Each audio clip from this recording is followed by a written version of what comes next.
Welcome back to Next Gen Investing. I'm Alex Coffey, joined by Jenny Horn, and joining us now in studio is Renita Young, Senior Markets Correspondent for the Schwab Network, as we get the latest on the auto strike, or potential auto strike here with the United Auto Workers.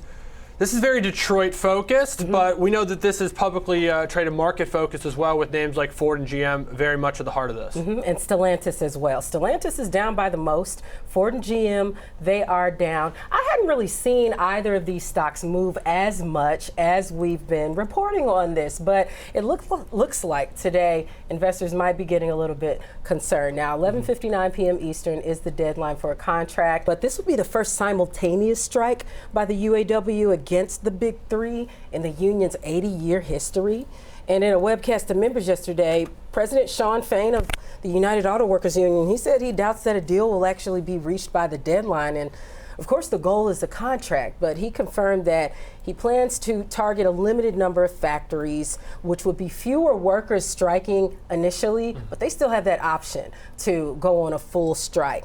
But most recently, he did announce that under the GM brand, he's going to target a powertrain facility in North Michigan and then plants in Ohio and Indiana. For Ford, a transmission plant in Michigan, 2 engine plants in Ohio, and then in Stellantis network, it's a transmission plant in Indiana and a Michigan engine plant. Now, one thing that he said, and he's very clear about, he said, we do not yet have offers on the table that reflect the sacrifices and contributions our members have made to these companies.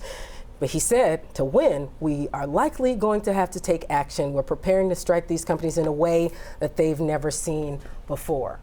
And I mean, this could impact 150,000 UAW employees. I mean, this is a pretty major deal. I'm like, make these people happy. This is such a massive workforce, obviously. The one slight concession was the fact that the UAW did lay out that 40% pay increase. They did reduce it to 30%. So what does really the wage situation look like for these 150,000 affected? So right now, top tier assembly line makers at a plant make about $32 an hour, right? And so that works out to, if you're working 40 hours a week, about $66,560 a year. For a family that's got 2 adults and 3 kids in the house, that would be below the actual living wage that's in Detroit right now. So I can understand why they're looking for higher wages. Now, on the other side, you've got the companies saying that, hey, listen, we can't afford to pay so much more because we've got to make advances with the switch to EVs,